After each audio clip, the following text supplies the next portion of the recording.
యాదాద్రి భువనగిరి జిల్లా. ఒక 4.5 ఎకరాలలో వ్యవసాయం చేస్తున్నా. 6 బోర్లు వేసినాం, కాంతం ఎండిపోయింది. ఒక 2 ఎకరాల పంట ఎండిపోయే పరిస్థితులు ఉన్నది. ఇప్పుడు ట్యాంకర్ల ద్వారా రోజు ఒక 12 ట్యాంకర్లు, 10 నుంచి 12 ట్యాంకర్లు కొడుతున్నాం. ఒక మడి చుట్టూ పైపులు వేసి తడుపుతున్నాం కాలి అంతే.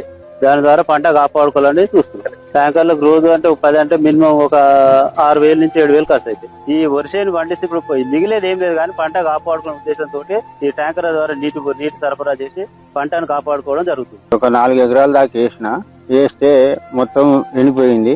ఎండిపోతే అందులో ఒక 1/2 ఎకరమే మేరేటట్టుంటే వేరే వాళ్ళ గొర్రెలకు ఇచ్చేసినాయి. కత్తి మీద అంతా నా పశువులే మేసినాయి. నాకు 4 పశువులు ఉన్నాయి. ఆ పశువులు మేపుకున్నా. ఇక నా ఖర్చు 1,50,000 వచ్చింది. ఇక మీరు ఏం చేస్తారో సారు, నాకు ఓ ఎకరానికి 20,000 లెక్కిస్తే ఇక అంతే, మేము సంతోషపడతాం. నా పేరు నీల శ్రీశైలం గౌడ్ సార్. మాది నారాయణపురం మండలం, నారాయణపురం సార్, యాదాద్రి భువనగిరి డిస్టిక్. నేను వ్యవసాయం చేసుకుంటూ ఇక్కడ ఊర్లోనే జీవనం సాగిస్తున్నాను సార్. 2.5 ఎకరాల పొలం నాటు పెట్టాను సార్. 4 సంవత్సరాల నుంచి బాగానే పారింది బోరు. జస్ట్ ఇప్పుడే సార్ ఈ సంవత్సరం ఎందుకో చూస్తున్నా కానీ నీళ్ళు విస్తారం బోర్ ఎండిపోయింది. 2.5 ఎకరాల్లో నేను 55,000 పెట్టుబడి పెట్టాను సార్. మొత్తం 15 రోజులలో ఒక పంట చేతికి వచ్చేసారు. మొత్తం నీళ్ళు విస్తారం ఎండిపోయింది. గవర్నమెంట్ మాకు ఏమైనా సాయం చేస్తుందని కోరుకుంటున్నాం సార్.